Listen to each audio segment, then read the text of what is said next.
Nós acreditamos nisso? Cremos que Deus ama as crianças?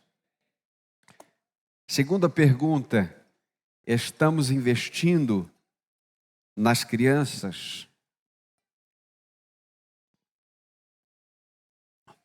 Quero chamar você hoje à leitura do Salmo 78. Abra sua Bíblia no Salmo de número 78.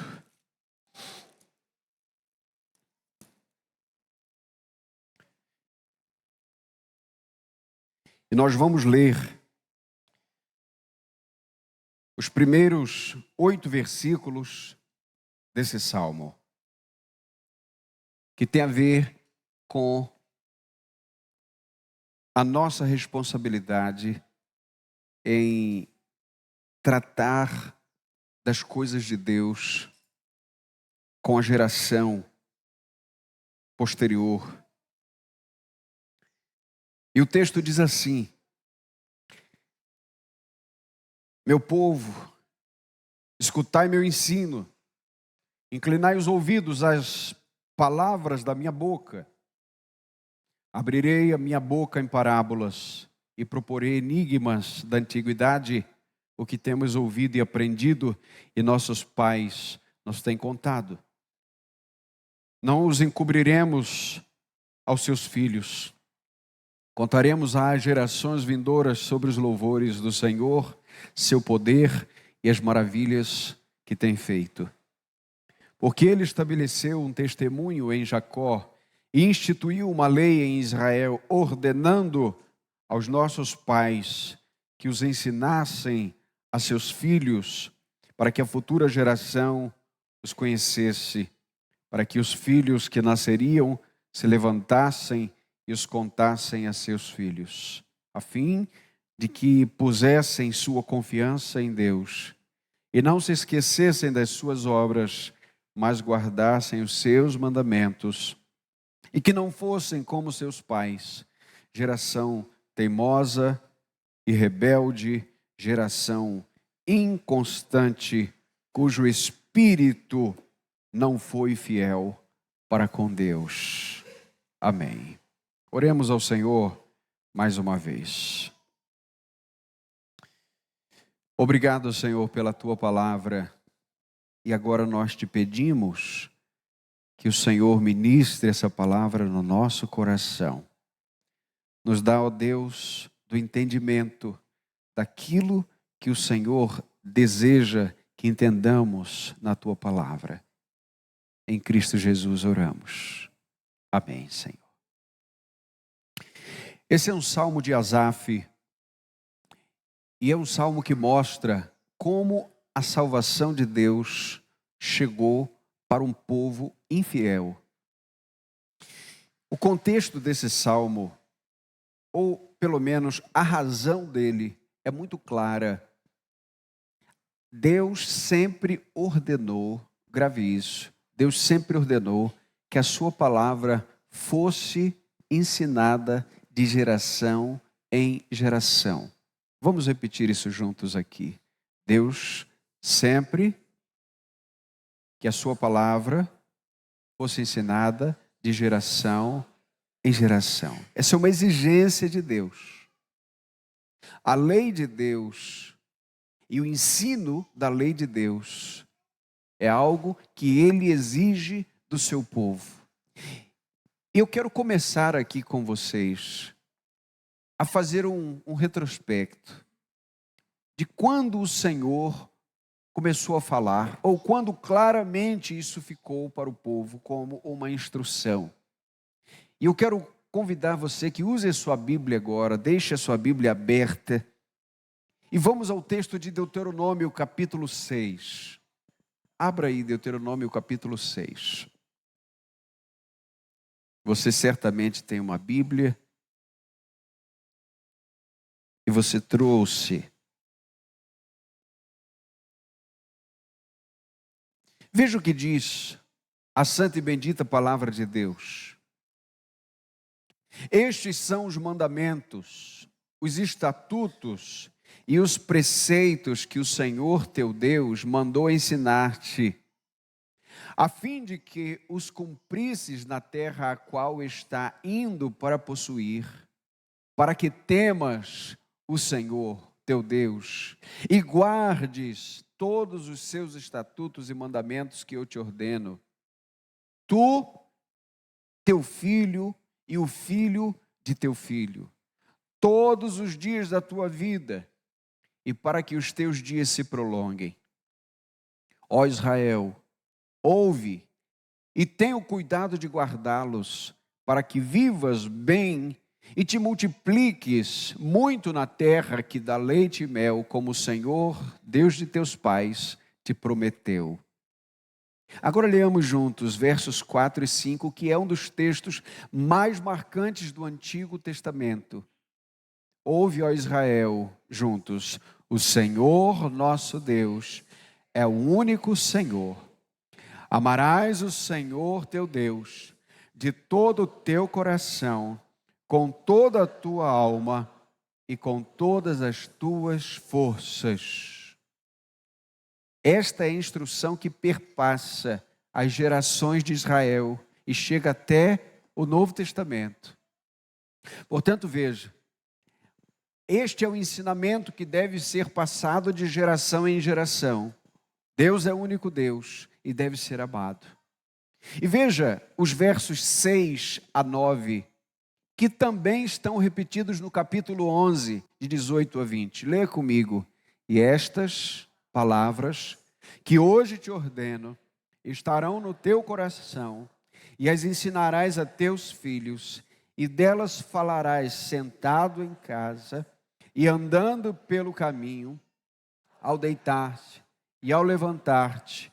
Também as amarrarás como um sinal na mão e como faixa na testa, e as escreverás nos batentes da tua casa, nas tuas portas. Lembra que isso é antigo, então? Desde que o Senhor concedeu ao povo a sua lei, o povo que recebeu a lei também estava instruído a passar a lei de geração em geração. De que maneira? Está aqui: ensinarás a teus filhos. Meus irmãos, isso é importantíssimo. Ensinarás a teus filhos. Você sabe que educar é algo diário. Quantas vezes você diz para as crianças que não deve, por exemplo, entrar com o pé sujo? Quantas vezes você tem que dizer que a toalha deve estar no lugar dela? Isso não é só com as crianças, às vezes tem um pessoal maior também que esquece. Não é? Educar é algo diário e constante. A palavra de Deus aqui está mostrando que nós devemos educar as crianças segundo a palavra do Senhor, e isso leva tempo. E deixa eu lhe lembrar de uma advertência que há nos 10 mandamentos. E agora eu quero que você vá a Êxodo capítulo 20, porque Deus, quando deu os mandamentos, Ele deu uma advertência seríssima. E nós vamos entender essa advertência aqui.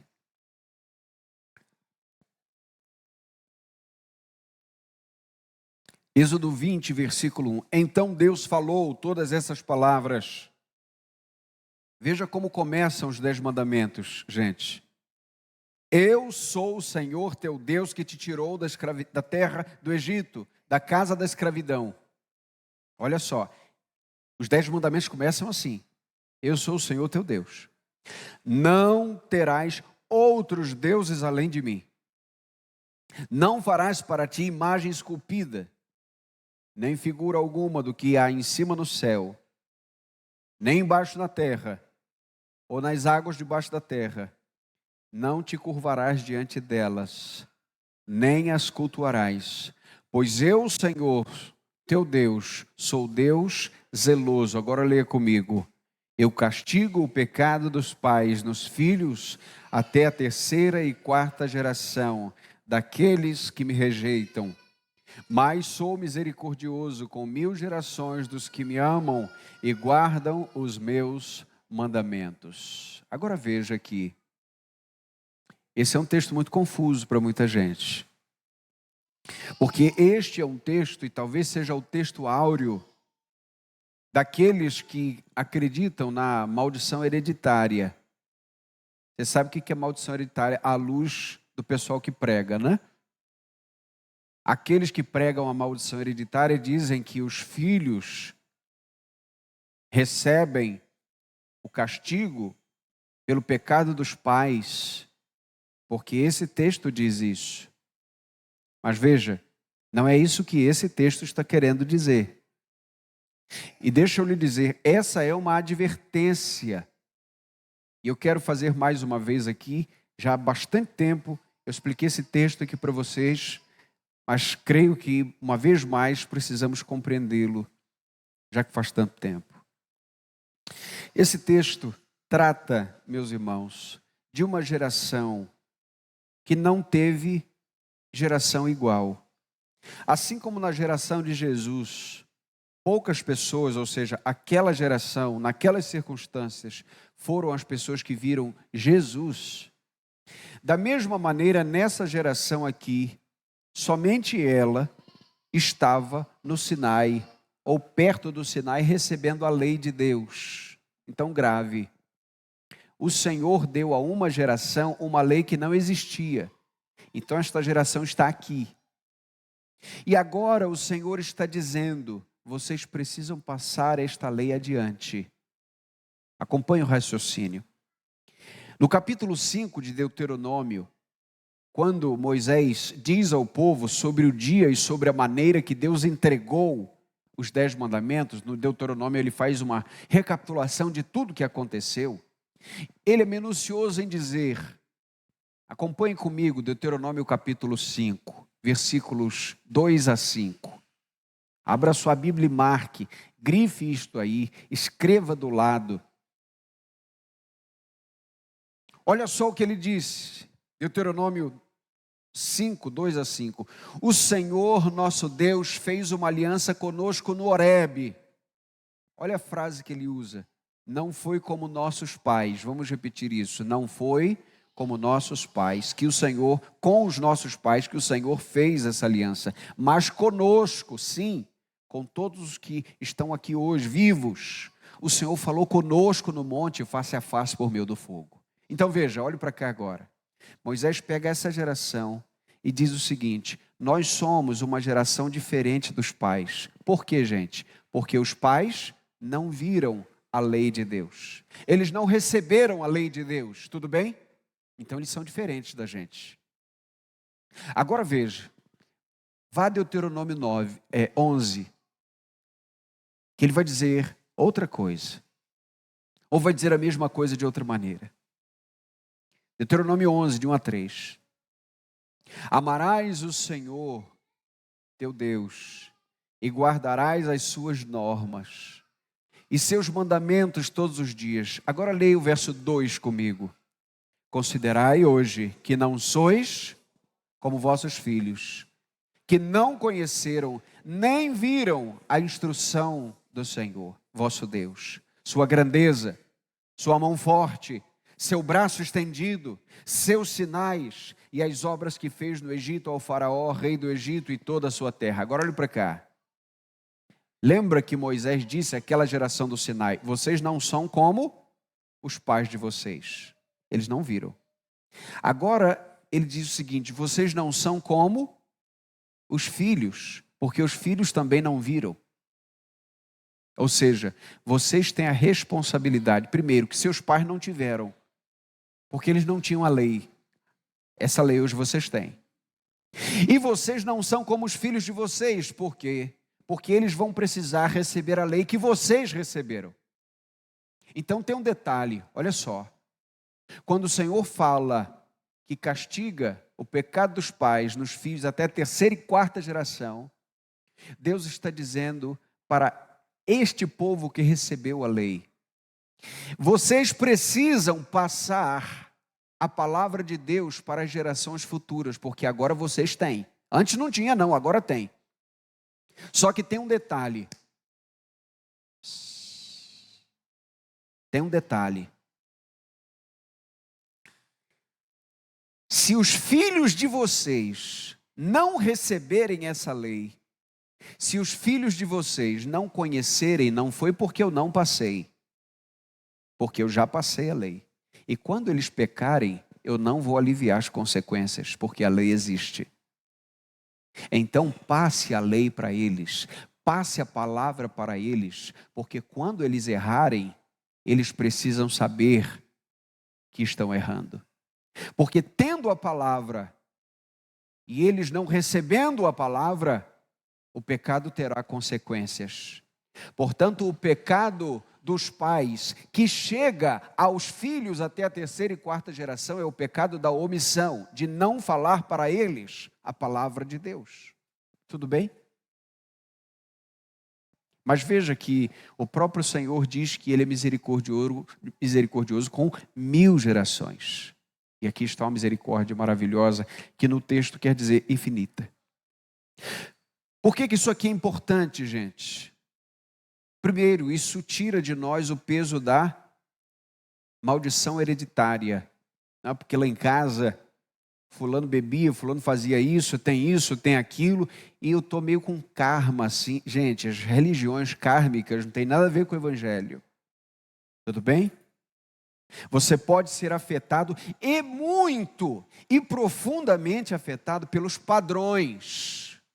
Porque os padrões são repetíveis, e eles são muito fortes. Talvez você imite seu pai, sua mãe, seu avô, sua avó, e nem saiba. Porque os padrões estão muito bem estabelecidos. Mas a Bíblia diz que nenhuma condenação há para aqueles que estão em Cristo Jesus. Portanto, a maldição já foi quebrada na cruz do Calvário. Acabou esse negócio. O que você precisa agora é que o Evangelho entre tanto na sua vida que todos os padrões que hoje você herda como comportamento e que não agradam ao Senhor, sejam eles trocados por novos padrões e padrões bíblicos. Portanto, veja, o que nós queremos dizer é que o Salmo 78 é o resultado de uma mentalidade que Deus implantou no meio de seu povo. Vocês precisam contar às outras gerações. Vocês precisam investir na vida de seus filhos. Não significa que eles vão entender e aceitar isto. Não. Mas significa que o trabalho de vocês foi feito. E aqui, só para que a gente entenda que Deus não estava falando sobre maldição hereditária, Ezequiel nos ajuda no capítulo 18, quando Deus chega para o povo e faz uma pergunta: o que vocês estão falando aí? Vocês estão dizendo que os pais comeram as uvas verdes e foram os dentes dos filhos que se embotaram? Ou seja, vocês estão achando que os pecados dos filhos serão pagos, pecados dos pais serão pagos pelos filhos? Não é isso não. E no versículo 4, ele diz: todas as vidas são minhas, tanto a do pai quanto a do filho, e a alma que pecar, esta morrerá. Tudo bem? Fecha esse parêntese porque é importante. Veja, porém, isso não nos isenta da responsabilidade, pelo contrário, isso agrava. Porque se um pai tem as Sagradas Escrituras, tem a Palavra de Deus, se uma geração de uma igreja tem as Escrituras e a Palavra de Deus e não passa, isso significa que muitos poderão morrer sem Cristo. Bem, agora eu quero lembrar ainda mais a razão pela qual esse texto foi escrito, meus irmãos. Antes de que Moisés chegasse a falar com o Faraó, para que ele ordenasse da parte de Deus que o povo saísse, na mente de Deus eterna, e foi isso informado a Moisés, estava muito clara a razão, ou as razões pelas quais Deus faria isso. Vamos a Êxodo capítulo 10, abra sua Bíblia, mais uma vez marque esse texto. E leia comigo os versículos 1 e 2. Veja o que o Senhor falou a Moisés. Depois disso o Senhor falou a Moisés: vai ao Faraó, pois endureci o seu coração, e o coração dos seus subordinados, para manifestar estes meus sinais no meio deles. Então, em primeiro lugar, olhe para cá. Primeira razão pela qual o Senhor endureceu o coração de Faraó e de seus subordinados. Para quê, gente? Está aí. Para manifestar esses sinais no meio deles. Tudo bem? Mas tem um outro. Olha só. Verso 2. E para que contes aos teus filhos e aos filhos de teus filhos as coisas que fiz no Egito e os meus sinais que realizei entre eles, para que saibais que eu sou o Senhor. Coisa linda, gente. Por que Deus fez então? Para que não somente aquela geração no Egito, a geração pecaminosa, soubesse, mas para que aquela geração de pais pudesse contar aos filhos e aos filhos de seus filhos o quanto Deus é poderoso. Imagine que no plano eterno de Deus estava então incluído neste plano o entendimento de quem Deus é no coração e na vida das crianças. Agora sim chegamos, portanto, ao texto e a razão pela qual esse texto foi escrito. Veja o que diz Salmo 78. Meu povo, escutai meu ensino, inclinai os ouvidos às palavras da minha boca. Abrirei minha boca em parábolas e proporei enigmas da antiguidade, o que temos ouvido e aprendido. E os nossos, leia comigo, gente, nossos pais têm nos contado. Opa, por que nós chegamos ao entendimento da palavra? Alguém contou para a gente, não é verdade? Quem aqui foi evangelizado em casa? Igual eu fui. Olha aí, muita gente evangelizado pelos pais. Joia. Quem foi evangelizado por uma tia, por um parente, fora de casa? Aqui, ó. Está vendo que é relacionamento? Está vendo como a palavra de Deus vai passando pelas gerações e a família é uma conexão com a palavra de Deus muito forte. E como o mundo tem lutado contra a família. E veja, o que temos ouvido e aprendido, os nossos pais têm nos contado. Verso 4 tem uma resolução firme que deve ser a nossa. Não os encobriremos aos seus filhos. Contaremos às gerações vindouras sobre os louvores do Senhor, seu poder e as maravilhas que tem feito. Meus irmãos, você notou que o tempo inteiro aqui, vocês notaram que o tempo inteiro, a missão de falar para as gerações não é somente falar de Deus, mas das maravilhas que Ele fez, das coisas que Ele fez, do poder que Ele teve, que Ele tem, de como Ele tirou do Egito, da mão forte, o tempo inteiro. Você notou isso aqui? O que significa que não basta dizer que existe um Deus. É importante trazer para a mente desta geração, desta mente que hoje é tão pouco imaginativa, as imaginações das coisas eternas. E quando eu estou falando que é pouco imaginativa, porque infelizmente as telas estão tirando cada vez mais a capacidade de imaginação, porque já tudo vem pronto. E é curioso como em tempos de tela, as crianças são tão magnetizadas por coisas tão mais simples, porque as telas que antes eram um boom de inovação, hoje já está enfadonho. Então, se uma criança vê um flanelógrafo, por exemplo, quem é do tempo do flanelógrafo diz amém? Amém. Flanelógrafo, você sabe o que é. Uma criança que vê um flanelógrafo, acha aquilo maravilhoso. Quando você for contar histórias, conte das coisas que Deus fez, como Ele é maravilhoso, como Ele é bom. Sabe por quê, gente? Porque o mundo está dizendo o tempo inteiro que Deus não é aquilo que pregamos. Portanto, quando falar às gerações, fale de maneira ilustrada, fale de maneira imaginativa. E lá em casa eu não sou o melhor para contar as histórias, a Andresa é sempre que conta. De vez em quando eu me arrisco, mas veja, o importante é que nós falemos, é que nós contemos, não encobramos os filhos, as gerações vindouras sobre os louvores do Senhor, verso 4. Por quê? Verso 5. Agora leia o verso 5, tendo como pano de fundo tudo que eu disse até aqui. Porque ele estabeleceu um testemunho em Jacó e instituiu uma lei em Israel, leia comigo, ordenando aos nossos pais que os ensinassem a seus filhos. Uma ordem. Verso 6, finalidade, para que a futura geração os conhecesse.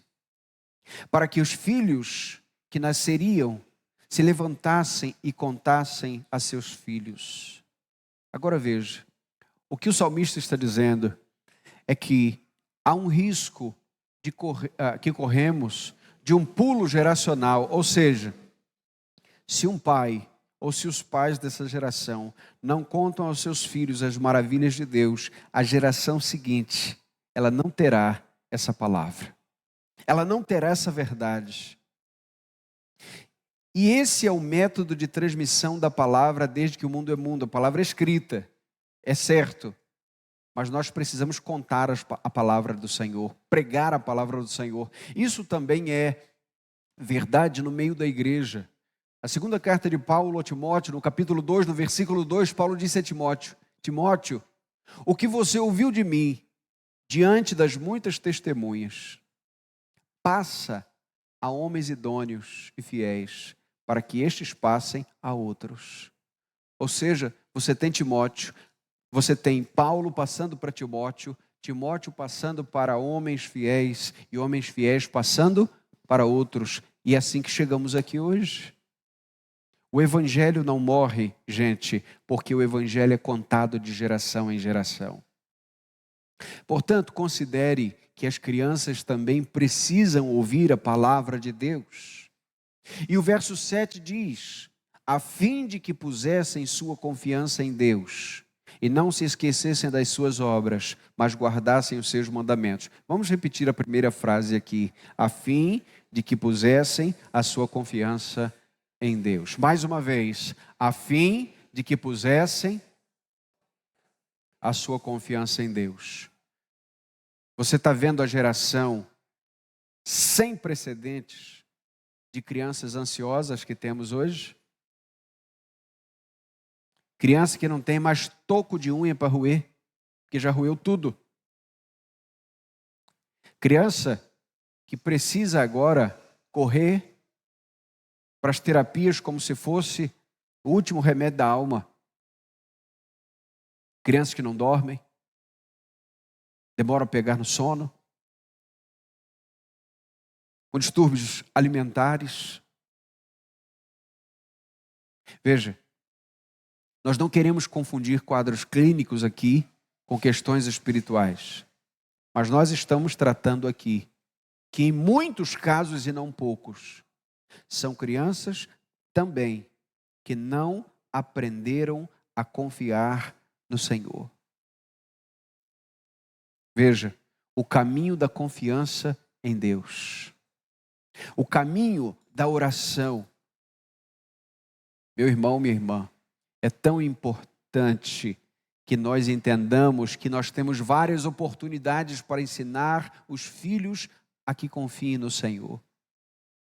Eu me lembro que assim que eu cheguei aqui em Muriaé, isso já faz... esse episódio faz cerca aí de uns 8 anos, porque estamos aqui há 9. O Azaf passou mal e talvez ele não lembre disso. E ele estava vomitando muito. E quando você vomita, dá uma angústia. Principalmente se não para. E ele estava vomitando muito. Ele entrou no banheiro e estava vomitando demais. E ele disse: pai, ora comigo. Ele já estava desfalecendo de tanto vomitar. Veja, nós precisamos enraizar no coração dos pequenos que há um Deus a quem recorrer. E é importante, meu irmão, minha irmã, que a gente entenda que não é só aquilo que nós falamos, é aquilo também que vivemos. É aquela história. Você fala e as suas palavras são abafadas pelo som alto das tuas atitudes. As palavras ensinam, mas o exemplo arrasta. Portanto, nós precisamos compreender que a nossa vida deve ser uma vida de confiança no Senhor, para que esta geração que está vindo atrás de nós também ponha sua confiança no Senhor. E para que, verso 8, não fossem como seus pais, geração teimosa e rebelde, geração inconstante, cujo espírito não foi fiel para com Deus. Bem, querido irmão, querida irmã, diante de tudo isso, e há tanta coisa a dizer sobre isso, mas eu quero trazer aqui aplicações para que possamos encerrar diante disso. Em primeiro lugar, as nossas crianças, elas não vivem só na igreja e não vivem só em casa. Elas estão também na rua e nas escolas, e nos cursos, e nos preparatórios. Esses dias, eu estava conversando com a Simone, minha irmã, falando sobre o nível de conversa das crianças hoje em dia. De vez em quando, eu fico ouvindo algumas crianças conversarem, porque dá para conversar ali, dá para ouvir, por vezes, o que elas falam, e às vezes até gritando no local onde elas brincam, e não é das nossas crianças que estamos falando, é de todas que frequentam ali. Eu estava dizendo que há coisas que não podemos sequer acreditar que são crianças que estão conversando. Tem uns 3 palavrões que eu nem sabia que existia. E é desse que eu fiquei sabendo. Você percebe que nós precisamos compreender que os nossos filhos estão sendo liberados todos os dias para entrarem nesse ambiente. É verdade. A grande questão é como estamos preparando o coração deles. Portanto, fora de sua casa, se você notar qualquer movimento impróprio, não permita que seu filho esteja. Se você notar na escola que chegou um material que vai contra a palavra de Deus, reclame. Eu não estou dizendo para eles pregarem o evangelho. O que eu estou dizendo é que há assuntos que não têm a ver com a escola. E só para que você entenda, a mentalidade secular, a mentalidade de Paulo Freire e companhia, dessa educação brasileira apodrecida, é que a criança não é da família, a criança é do Estado. Isso é mentira. A criança é da família, porque Deus deu a família. O Estado não comprou nada. A criança pertence à sua casa. E eles querem tomar a prerrogativa de dizer ao seu filho o que ele deve pensar, o que ele deve fazer, e pior, como ele deve proceder contigo e contra Deus. Portanto, é comum que hoje você não tenha mais no currículo escolar matérias como, por exemplo, moral e cívica. Mas quando você chega nas artes hoje, as artes são tão variadas que eu fico imaginando por que isso está num currículo escolar de uma criança. Portanto, veja, nós precisamos de atenção àquilo que chega nos cadernos, aquilo que chega nos convites, os tipos de festa. Se você pode evitar, evite. Do contrário, meu irmão, minha irmã, se nós não tivermos balizas mínimas, as crianças não terão. E veja, nós não conseguiremos tirar 24 horas as crianças de onde elas estejam. Mas é importante, e aqui eu entro na segunda questão, nós precisamos investir tempo em casa. Se eu estou falando de fora, agora eu estou falando de dentro de casa. Porque em casa, o quartel-general que vai equipar essa criança para sair nas batalhas da vida. E me permitam essa palavra pesada, porque o arsenal de Satanás é sujo contra a mente das crianças, dos jovens, dos adolescentes. Nunca deixe de falar para os seus filhos a grandeza, as maravilhas do Senhor, as belezas da parte de Deus. E ainda que ele não queira ouvir, não importa, diga sempre. É importante que isso seja claro na mente das crianças. Será que isso é uma carreata? Eu vou esperar. Vou aguardar. Vou aproveitar para tomar uma água.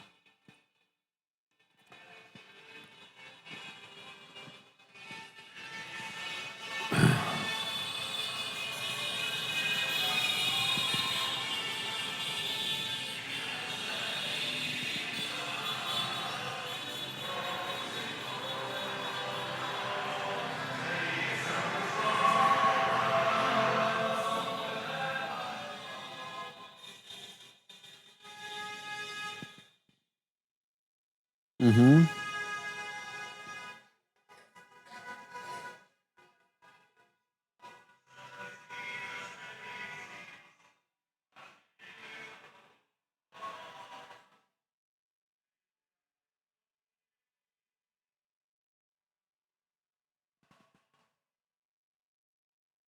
Amém.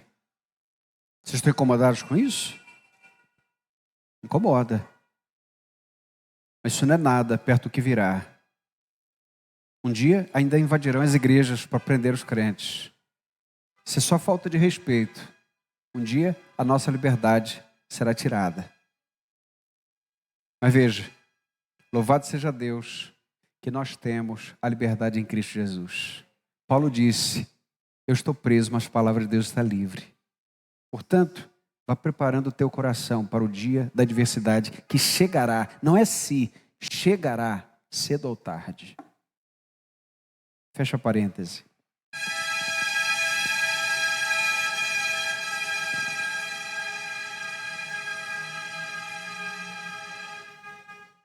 Não falei? Você entende que essas coisas são espirituais também? Ok. Fortalecei-vos no Senhor e na força do seu poder. Efésios capítulo 6, verso 10. Foi bom para dar uma acordada, sim ou não? Amém, gente. Reta final, segura, aperta o cinto que já estou terminando. Invista tempo no seu quartel-general, porque quando sair no mundo, é isso aí. É zombaria contra o Evangelho. Mantenha firme o coração da sua família. Terceiro lugar, como igreja, investamos nas crianças. Precisamos perguntar a Deus, meu Deus, o que fazer? Nós, queridos, temos, pela graça de Deus, feito de tudo para não economizar naquilo que tem a ver com as crianças. Aliás, em todo o ensino da igreja, todas as revistas que você recebe, todo o material das crianças, material dos professores, escola dominical, escola bíblica, culto infantil. Portanto, veja, se nós como igreja falharmos em passar a mensagem adiante, nós teremos uma coluna vazia. E aí o Senhor vai nos cobrar disso. Portanto, veja, nós precisamos, em primeiro lugar, falar. Segundo, ler ao nosso redor como nós vamos falar a essas crianças. Hoje, meus irmãos, nós estamos falando a crianças dispersas, a crianças que não têm o nível de atenção que os adultos tinham antigamente. Hoje é um tal de TDA, TDAH, é tanta sigla que você fica pensando, meu Deus, o que estão fazendo com a atenção das crianças? E nós precisamos ter esse tato, precisamos ter esse time, esse amor. E como igreja, em primeiro lugar, nunca reclame das crianças na igreja. Amém, gente? Eu estava no culto, tinha uma criança, às vezes... Não, você tem que reclamar de uma criança que está fora da igreja. Na igreja, não. Seja lá qual for. Aqui é lugar das crianças estarem. Nós podemos trabalhar na adequação, aqui e ali, ajudar e tal, ok. Mas nunca reclamar que uma criança está fazendo isso ou aquilo. Segundo lugar, sempre que você for cumprimentar uma família, cumprimente também as crianças. Pegou a benção ou não? Como é que eu chamo o Davi ou Diogo? Príncipe. Esse dia ele falou para o Diogo, o pastor me chama de príncipe. É meu amigo, é fechamento. Por que, gente? Porque as crianças precisam ser acolhidas aqui dentro. Falou com o pai, falou com a mãe, fala com as crianças também. Elas são gente, elas têm alma. Amém ou não? A gente precisa prestar atenção nisso. Às vezes a gente está falando aqui, a criança está para lá e para cá, está agarrada na mãe. Converse com a criança. Tá certo? Deus muda o nosso coração, gente. Eu não tinha a menor paciência com criança. Não gostava nem da ideia. Olha lá em casa. Deus vai mudando teu coração. Tá certo? Deus vai mudando suas preferências. Como igreja, precisamos adequar. Nosso berçário está sendo todo reformado. Ministério Infantil trabalhando nisso. Finanças abençoando. Queremos colocar o Ministério Infantil da melhor maneira possível. Temos que investir, isso custa dinheiro. Assim que chegamos aqui, fizemos a pintura. Primeiro lugar, Ministério Infantil. Compramos todas as mobílias que estão lá até hoje. Boas, firmes. Colocamos ar-condicionado. E tudo que precisa, meus irmãos, a liderança da igreja sempre investe e abençoa. Oremos finalmente pelas crianças, porque nós podemos dar a melhor sala, nós podemos dar o melhor estudo, nós podemos fazer da melhor maneira, mas é o Espírito Santo de Deus que faz o trabalho no coração delas. Que o Senhor nos ajude e nos abençoe a tomar conta, a abençoar, a ensinar as nossas crianças. Por tua palavra te louvamos, ó Deus, e pedimos por tua graça, Senhor, nos capacite para falar a esta geração e que o Senhor levante, meu Deus, uma geração forte, porque conhece o Senhor. Levanta, Senhor, homens e mulheres de valor, que ainda hoje são crianças e adolescentes, e que um dia serão esses tais. Oramos agradecidos em nome de Jesus. Amém.